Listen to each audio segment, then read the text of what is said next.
And it just goes to show that any simple conclusion belays the mass complexity that goes into labor resource planning. It's not new tech exists, therefore job goes, right? It involves all of these things that we talked about in regards to the labor equation. And so it's something that your listeners should be incredibly mindful of. You can't paint anything with a broad brush. Just because it happened in one industry doesn't mean it's going to happen to another. Just because it happened in one function doesn't mean it's going to happen to another. And you can't make that simple conclusion that because this tech exists, that job will go. This is the Rebel HR Podcast. If you're a professional looking for innovative, thought-provoking information in the world of human resources, this is the right podcast for you.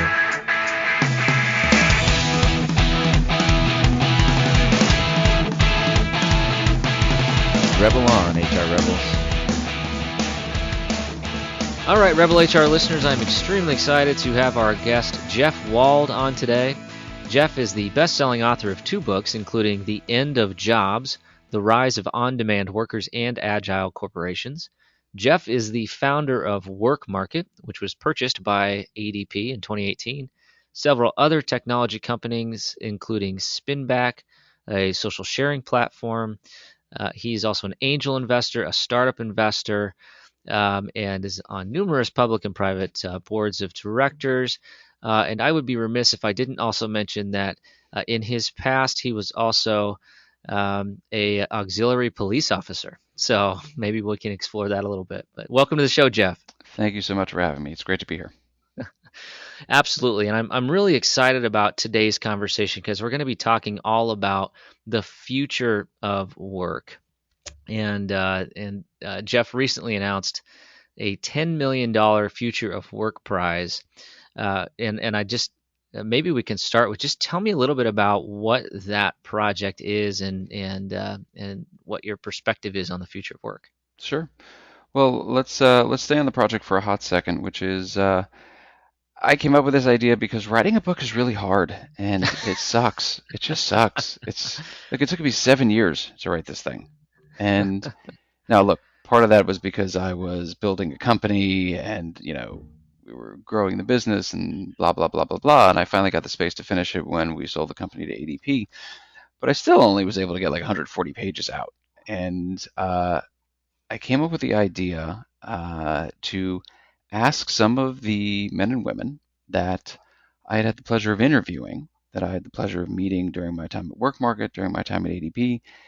And I asked them to write their view on what they thought the world of work looked like in 2040. Look, these are men and women that are shaping the future of work. Heads of some of the largest staffing firms, heads of the largest labor unions, CHROs from some of the world's largest companies, heads of industry associations, regulators.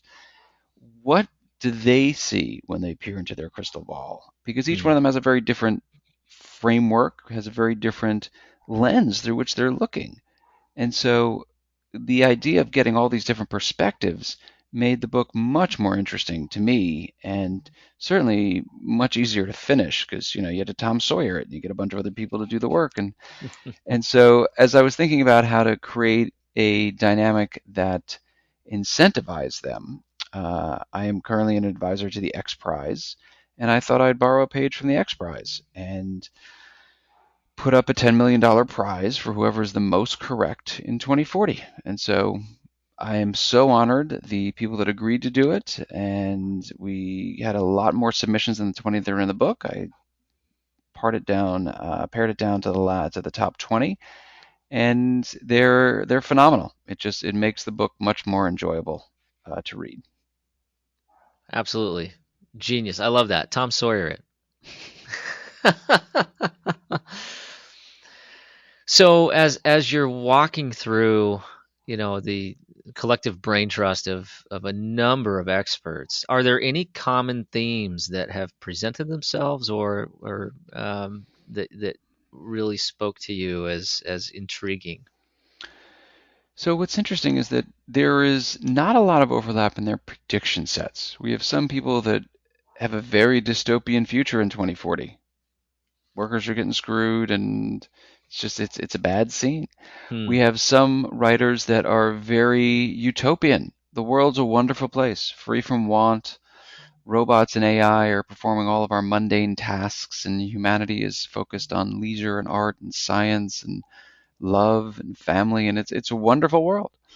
And I have one writer who's actually what I think this might be my favorite piece, although, maybe we want to strike that from the record. I'm not sure I should go on record with saying which one's my favorite. But he basically is like, everything's gonna be the same. A little change here, a little change there, but for the most part, same stuff, same shit, different day. And look, they're all brilliant and they all have a very interesting point of view. And again, they're seeing the world through the lens in which they have a massive expertise in. But it is very, very cool to get their different perspectives. But in terms of the common thread, I would say this: every person I interviewed, so that includes the 20 that wrote for the book, that includes the 40 that were a part of this process that got winnowed down to the 20, and it includes about 200 other people. I asked everybody the same question at the end, which was, what advice would you give to somebody just entering the workforce now? And there was a common thread in their answers. Their answers basically could be summarized as, you have to be a lifelong learner because the rate of change is massively accelerating.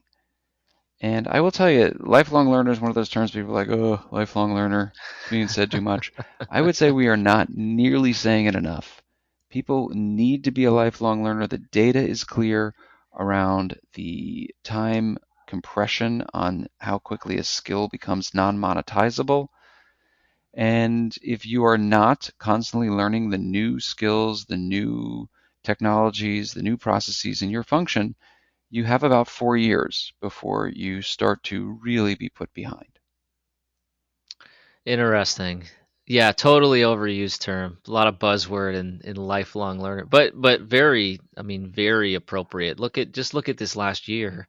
Hmm. If you weren't nimble, agile, open, flexible, I mean, I'm on video calls pretty much 90% of my day at this point. Hmm. Prior to 2020, it was maybe one a month, and it was all phone calls. But when you can't have in-person meetings, you have to find ways to connect with people. And uh, yeah, I mean, if you were obstinate or not interested in learning how to use a video call system, you got left behind You did in get left 2020. behind. But on the flip side, I will tell you, my man, that earlier today somebody emailed me and said, hey, I know we have a Zoom, but can I just give you a call on your mobile? I was like, good God, yes, please. Please. That would be delightful. I am with you. I'm with you. I get the Zoom fatigue, and then it's like you just get like these glossed over eyes. It's like being in a car too long and you're Hmm. staring at the road, and it's just like you're not even really paying attention to what's going on. It's yeah, I get that. I mean, not for this particular conversation, obviously. This one we're very dialed into, but other conversations. Right, 100%, 100%. I haven't been on many Zooms today, so I'm good. I'm good. Excellent. I appreciate you humoring me. No, I love it, and yeah, and I think that the same could probably be true for an organization if an organization isn't learning and adapting. Very true. Similar, right?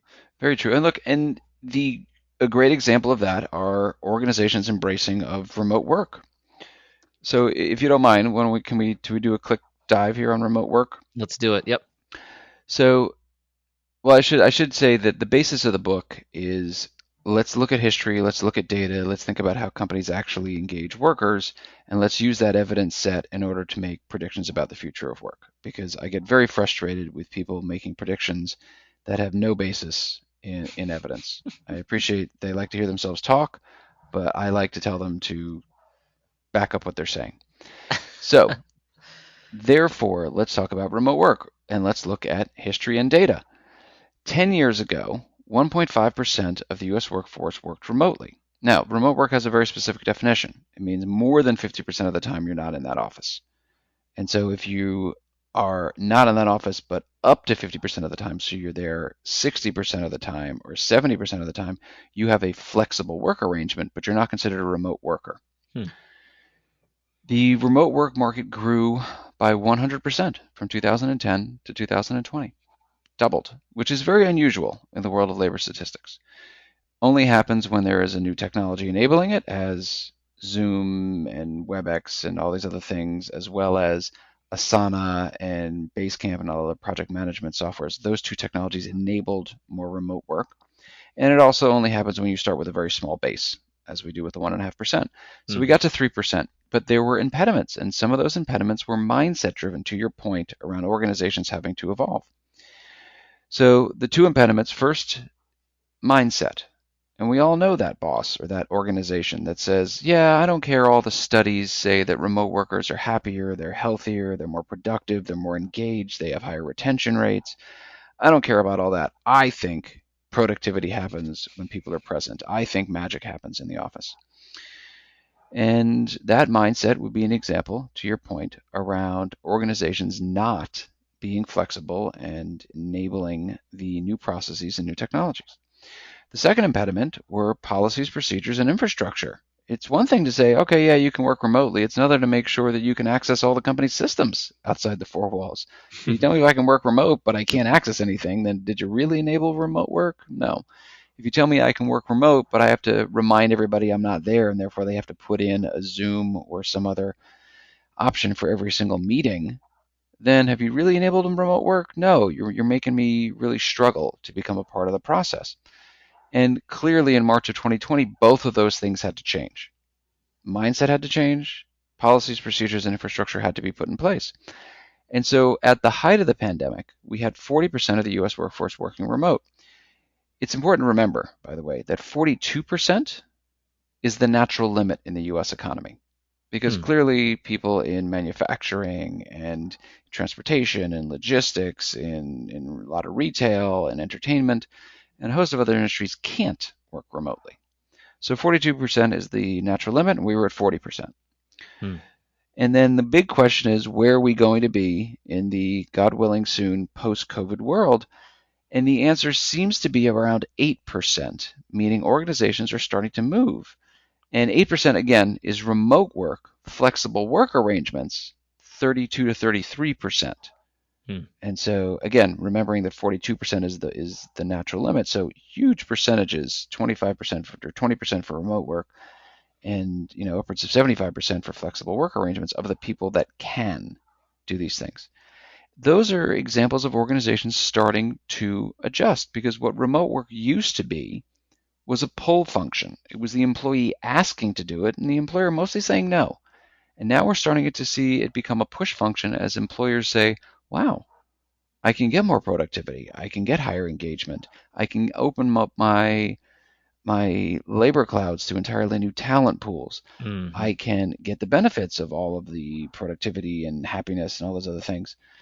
And I can reimagine how we work, and I can also, maybe spend less on office space, but we'll see how that actually plays out. We'll be back after a quick break. And so used to having everything in front of them right away that we forget that innovation just takes time. I myself, I get frustrated too. Why? And this as being one of my best friends is, hey, I talk to you all the time. Hey, man, I'm frustrated in the fact that I can't seem to just get there Hmm. in the next day. But that's just not how these things work, right? Innovation needs to be planned out. It needs to be very methodical. And then when it finally hits, that's when it seems like to everyone else that it sort of just came out of nowhere. But to you, the amount of dedication that it took over that time. Absolutely. Absolutely. That's really interesting to think through. My organization, this is an anecdotal example, but my organization is a manufacturing Mm-hmm. organization, but the positions that could work from home did. Of course. And what was interesting, because we've brought some people back into the office, there are some collaborative interchanges that are required, especially between the essential, manufacturing population and maybe the, engineers or professional populations that can partially work from home but do need to be physically present. But I will tell you that people want flexibility. So if we're not able to offer it, somebody else that does offer flexibility is gonna grab that talent. I mean, that's a natural progression. You are 100% correct. That is what will happen. But to your point, some jobs enable it, some functions don't. Yeah. And not only do we want flexibility, and that is a very important thing, that's what all the survey data would tell us about what employees want post-COVID. They actually don't really want to go full remote, and they don't want to be 9 to 5, 5 days a week. They want that middle ground. Like Hmm. 90% of employees want that middle ground. But it's important to note that they don't want to go full remote because, in addition to wanting flexibility, we also want that human connection. People, Right. actually want to be in the office. They want to see their colleagues. They want to be around the water cooler talking about American Idol, or I don't know if that show's still on, but whatever, I right? think They so. want to have that conversation. I haven't watched it since Sanjaya was on, and that I don't even know how many decades ago that was, but I think it's still on. Well, good for them. I haven't Yeah. watched it since Kelly and Justin. I was season one and then I'm out. Oh, old, One and done. old school That's how we American do. Idol. Yeah, that's good, man. That's good. You really are a trendsetter and a leader in the space. No, that's fascinating. I think that's one of the challenges I think that HR is facing is there is we're kind of stuck in the middle of the push pull, right? There's those managers that are maybe their mindset is we think we should be back in the office, and they're kind of pulling HR one direction, and then you've got employees who are asking for it, and then there's a lot of people kind of in the middle. But I kind of feel like that's HR all the time, whether it's 2020 or 2002. We're always kind of being pulled in different directions depending upon the kind of what's happening in the world of work. And so as we start to fast forward and look at the future of work, one of the big challenges that I think we're starting to question right now is specific to the gig economy. And I think my tendency is I'm a creature of habit, so I tend to think, okay, this position, let's go build a position profile, let's go Hmm. hire it. We'll hire a full time person, and we'll just follow the same approach because that's what we've done for the last 2 decades. So we might as well just keep doing it. But one of the questions I have is as we start to look at the kind of the on demand labor market, um, how are organizations going to be able to adapt to individuals who maybe don't want a full-time job or maybe want that flexibility but don't even want to necessarily have one company to be flexible with? Maybe Right. how are we going to be able to work through some of those challenges as we start to fast forward through the years here? Well, let's start the conversation with history and data. The on-demand economy is not anything new. People think that it got invented with Uber.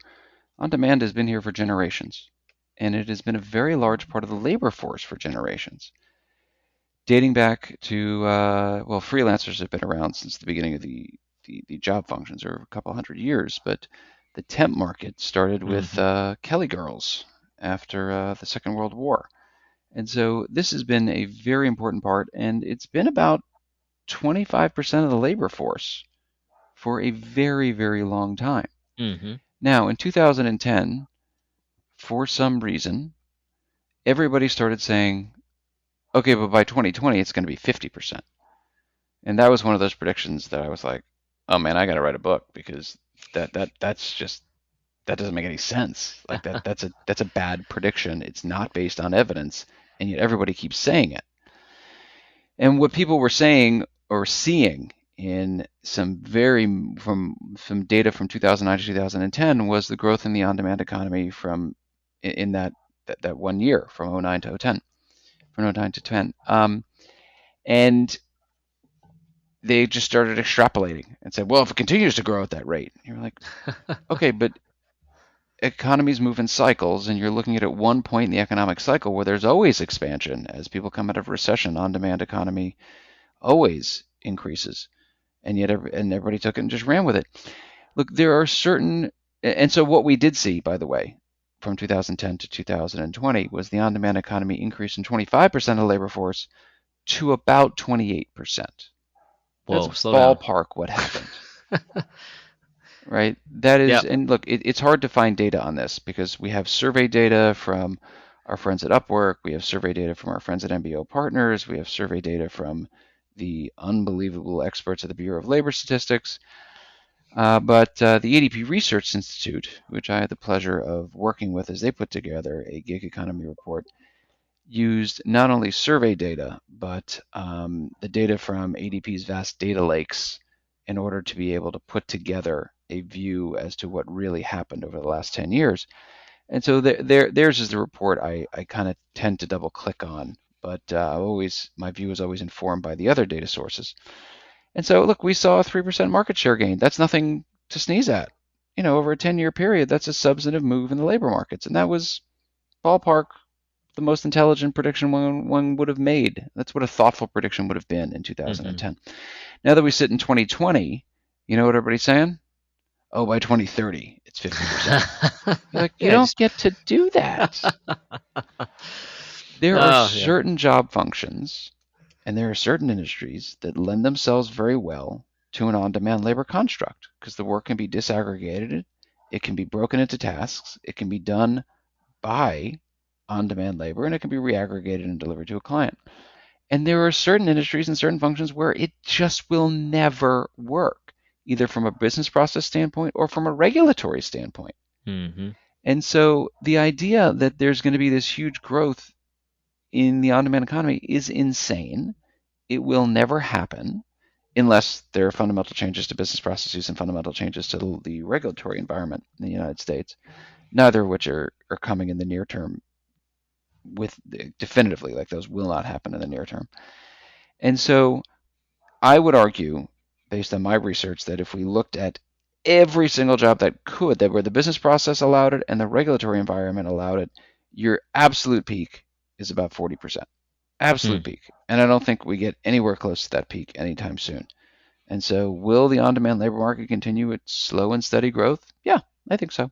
No question.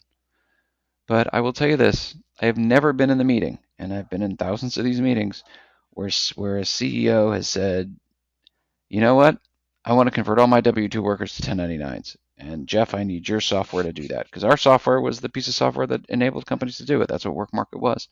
I've never been in that meeting. You know a meeting I've been in a lot?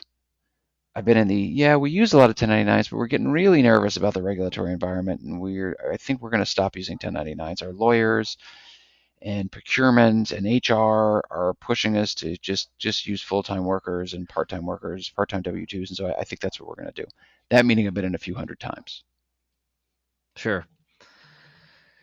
Yeah, and I just think about, jobs with long time to competencies.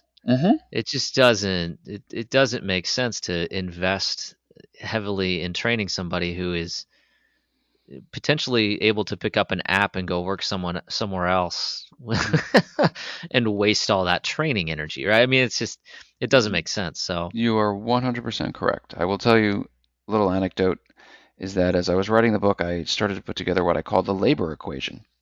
And the labor equation was, where are those breakpoints where you would use a full-time worker versus a part-time worker versus a temp versus a freelancer? And I started getting some calculus going, including things around ramp-up time, to your point, around cost. Certainly cost is a variable in that equation, around the intellectual property involved, the customer touch points, the institutional knowledge being involved, the complexity of the business process, the regulatory environment, and a host of other variables. And there's a whole chapter in the book called The Labor Equation. But I literally got a little beautiful mind on it. I was writing it all up on the walls, on the windows in my office. And the person and they were all these complex series of calculus equations with something called a system of equations. And the person that taught me calculus actually showed up at my office one day. And she looked at the windows and she's like, what's this? I was like, oh my gosh, check this out. This is a system of equations around how companies engage labor. And she looked at it. She looked left, she looked right, she looked at me and she goes, this is gibberish. This is nothing. This makes zero sense. You remember nothing of what I taught you. And that person, by the way, is my mother, who is a calculus professor, and she just was very, very disappointed. Oh, man, that's a blow to the ego. I'm sorry about that, Jeff. Oh, she's very unimpressed with everything I do. I'm never getting over that hump. You know what? She probably set you up for success by raising you that way. Have you done the calculus on that one? I tried. It turned out my math was wrong. Oh, yeah. Kudos to all the mothers out there dealing with people like me and Jeff. Amen to them. Yeah. Well, that's fascinating. I think that's one of those big questions. Yeah, one of those predictions that half of all of us are going to be contingent workers. Is an interesting prediction. Hmm.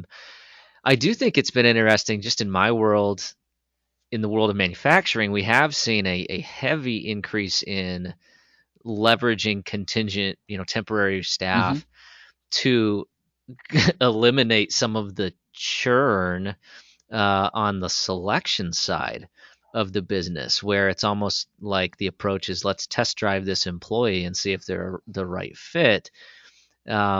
But then typically what you will see is, then as soon as the company is able to convert Yeah, to a full-time employee and they feel like they've got the the individual trained where they want, and the behaviors where they want, then they go to a W-2. So yeah, that'll be interesting to see where that goes. And then to your point, the other big concern or change is the regulatory environment. We that may work now.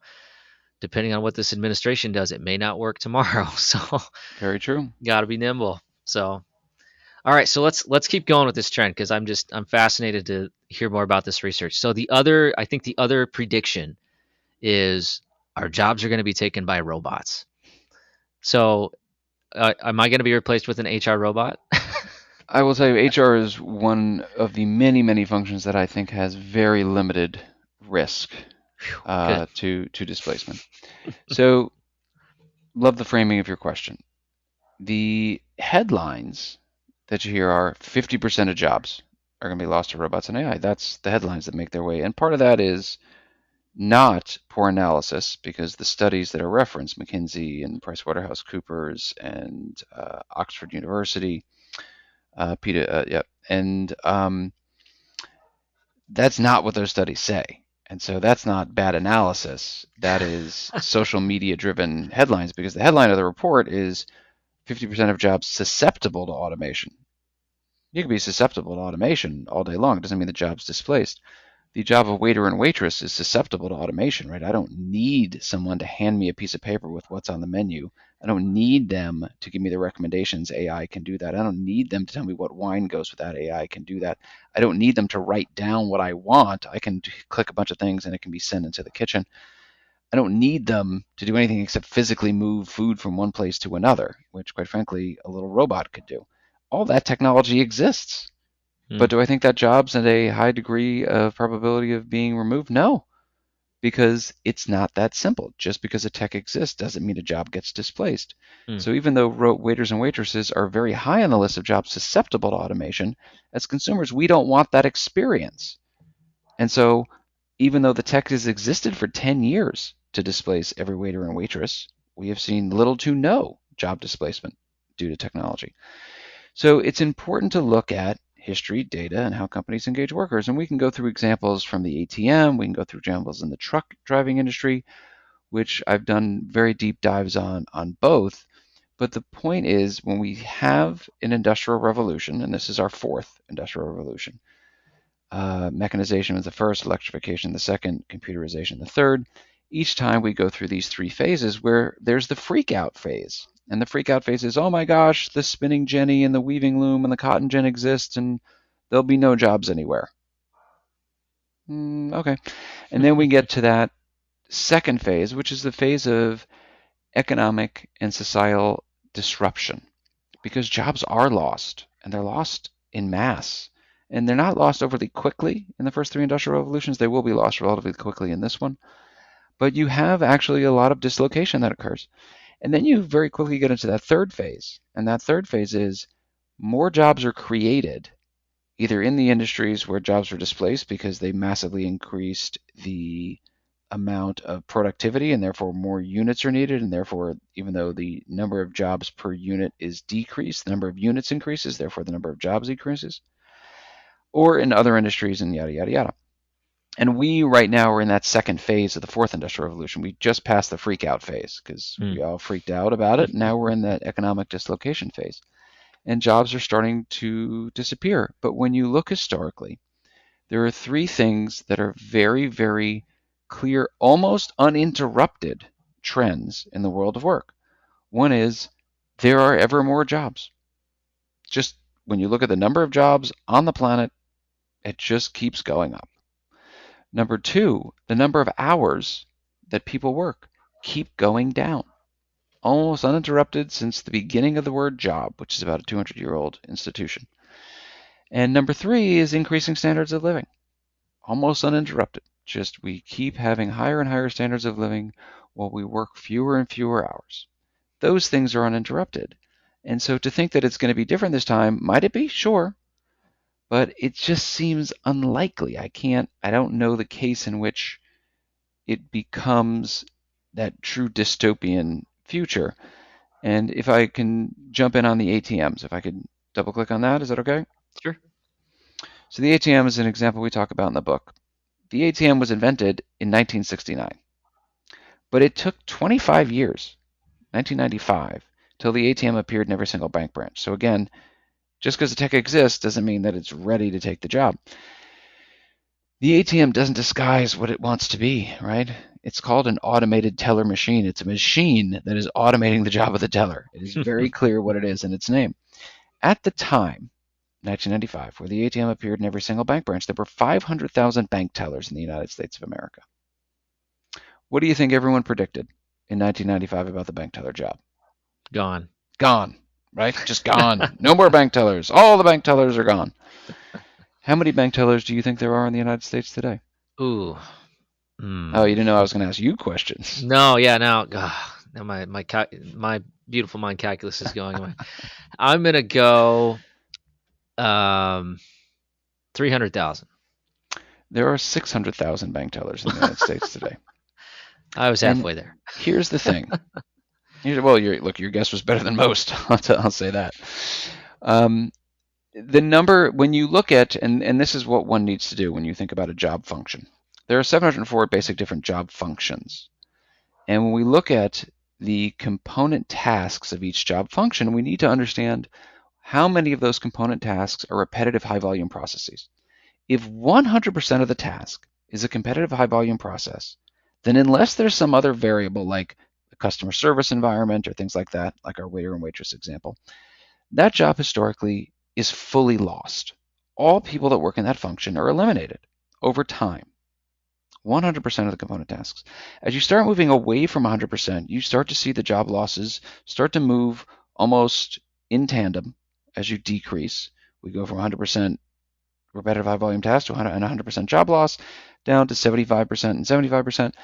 And then somewhere around 50, it breaks. It breaks and almost goes to zero. So when there are about 50% or fewer of the repetitive high volume tasks, almost no job losses.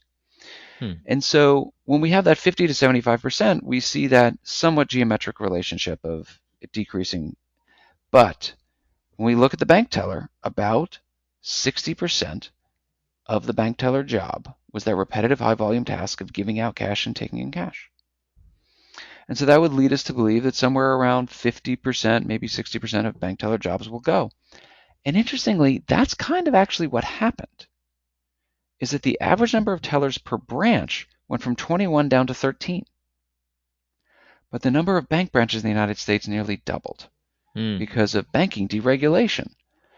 And it just goes to show that any simple conclusion belays the mass complexity that goes into labor resource planning. It's not new tech exists, therefore job goes. Right? It involves all of these things that we talked about in regards to the labor equation. And so it's something that your listeners should be incredibly mindful of. You can't paint anything with a broad brush. Just because it happened in one industry doesn't mean it's going to happen to another. Just because it happened in one function doesn't mean it's going to happen to another. And you can't make that simple conclusion that because this tech exists, that job will go. Is it possible? Sure.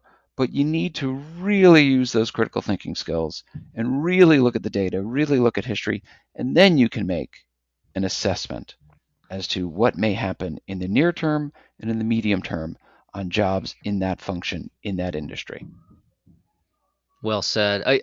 It's a really interesting corollary. When you articulated that point, it's to me, it just reminded me of the theory of economics where it's supply and demand. And how many times do people think about demand and forget about supply? Just because we're not using as much oil doesn't necessarily mean that the price of oil will plummet because we can manipulate the supply. That's why oil prices go up and down and won't go to zero. Right?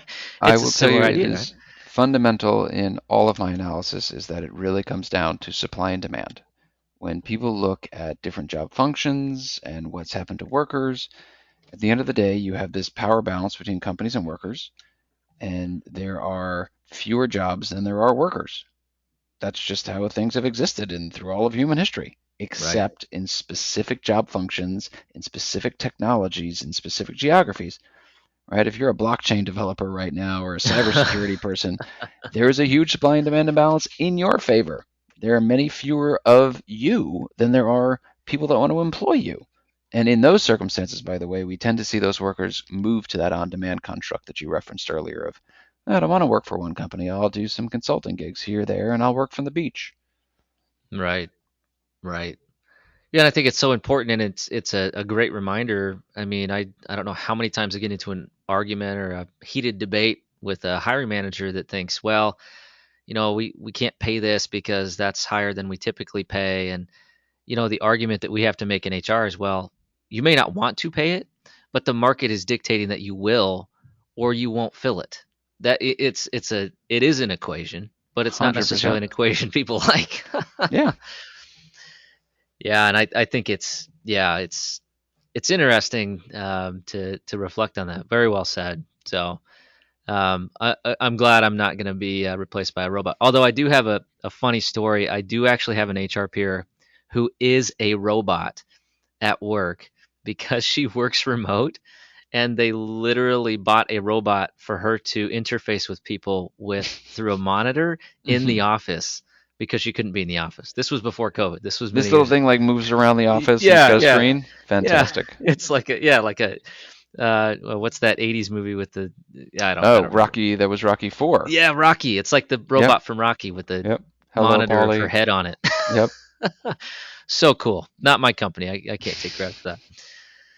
One of the things that I thought was really interesting, and I think it might be worth digging into a little bit, is the idea that jobs haven't existed for more than a few centuries. Hmm. And that what we assume is normal and has been around forever is actually a relatively new concept. So can you explore that for us Sure. and help us understand kind of that historical background? Well, in order for there to be a job, there needed to be a company. And companies as entities didn't really start to exist except for a few hundred years ago. We had the first few companies in like the late 1600s, mostly exploration companies. But the first companies that then had factories started in the first industrial revolution. And so you're looking at the late 1700s, where the first time where a worker comes and starts going to a job every day. The word itself is only about 180 years old, where Hmm. people actually called it a job. But you couldn't have a job until you had a company that employed people at scale. And that just didn't start happening except for 200 250 years ago. But what people were doing is they were offering their skills in a marketplace to say, hey, I can do a quick job here doing this, I can do a job there. They were freelancers, right? They Gig created a economy, right? portfolio of work. The gig economy is hardwired in our experience for thousands of years. A job and going to a place of work, whether we physically go to it or not, I don't think is relevant. But having a job and working for somebody else, that is not something that's hardwired into the human experience. So all you HR people who wonder, okay, why can't people work well as part of a team, or why are we having so many workplace issues? We're not supposed to. It's That's not in what our I just heard. DNA. It's not in our DNA. It's in our DNA to be entrepreneurs. There you go. I'm kind of building a hypothesis in my mind, and I'm reflecting on generational differences in the workplace, and the fact that there's all this argument that kids these days, they're not loyal, they don't want to be. Well, maybe they're just not beat down by society yet, and they're just actually just being true to their authentic hard wiring. I will tell you this. Let's go to the data. What do we know about the millennial today? They stay in a job an average of 2 years. What do we know about the person of the same age in 1980? Well, we know they liked Alf. They liked Hulk Hogan. We know those things. Mr. T, probably. But people of the same age cohort in 1980 stayed in a job for 2 years. It is a part of getting your stuff started in employment that has a very short time horizon, not something necessarily that's to do with this different cohort of people. And I'm not saying all the cohorts are exactly the same, but to pretend that it's something entirely new would be disingenuous. I did love Mr. T. Who didn't? I pity the I fool that didn't like Mr. T. so total tangent, but I actually introduced my HR intern to Mr. T, and pulled up a YouTube video as an inspirational lesson for her, and I'm sure it really changed her perspective on the world. He always will. But oh, but what a fascinating conversation, and I sincerely appreciate the approach and the fact that it's data driven and not an opinion is I think important to highlight here. So I do want to shift gears. We're rounding the end of our time here, so I would like to go into the Rebel HR Flash Round. Bring it on. All right. Question number 1. What are you reading right now? Well, I read The Economist every week, and that is the only thing that I read aside from books that I write. The only book in this house right now is my book. You've been busy. You've been writing. You've written a couple. You've written 2 more books than me, I think. So, if not multiple more, that's what it got on my list. So, I get that. All right. Question number 2. Who should we be listening to? Who should we be listening to? I think the most appropriate thing to say right now in this point in human history is we should be actually listening to experts and scientists who have done the work and have spent decades in their field studying things, and we should not be listening to our friends on social media. That's who we should be listening to. The actual experts in the space who know what they're talking about. All right, I'm going to be a little controversial for a minute, but it's Rebel HR, so I'm supposed to be, and I don't really care if this pisses off our listeners. It's my podcast. Deal with it. So for the person on my Facebook feed who said, Dr. Fauci, he's so stupid, I would just encourage you to go Google the number of degrees and publications that he's done in his life and tell me if you have done that in the same field, and then I'll listen to your views on epidemiology. 100%. I mean, who are we going to listen to? The world's leading experts on this? Not to say that they're not fallible. Right. But it's funny because people will say, oh, well, they said this and they said this. Yeah, they changed their mind when new evidence was brought to light. Right. That's what people do. This is an evolving situation that nobody understands. So people's best guesses, I'm going to go with the best guess of the people that know the most and have the most data. Right. No, objective people will change their mind when presented with new data. Fair point. All right. Last question here. How can our listeners connect with you? So, we got some Twitter. Twitter is the only place I actually go by Jeffrey because I couldn't get at Jeff Wald, so it's at Jeffrey Wald on Twitter. I actually just recently launched my own website, which I'm very excited about, jeffwald.com. I've owned jeffwald.com for about 25 years, and I just finally got a chance to do something with it. When the internet first came out, I went and got it. And every year I've been paying $19.99 to some web hosting service, and I finally launched something. But LinkedIn is always best, and I'm always happy to connect with people to talk about the future of work, and I certainly advise and consult a lot of companies on their labor force strategies. All right, and we will have all that information in the show notes so that you can get connected with Jeff. I strongly encourage it, and in our conversation here, I just sincerely appreciate the thoughtful and methodical approach to what the future of work will look like. Thanks for joining us, Jeff. Such a pleasure. Thank you for having me. All right, that does it for the Rebel HR podcast. Big thank you to our guests. Follow us on Facebook at Rebel HR Podcast, Twitter at Rebel HR Guy, or see our website at rebelhumanresources.com. The views and opinions expressed by Rebel HR Podcast are those of the authors and do not necessarily reflect the official policy or position of any of the organizations that we represent.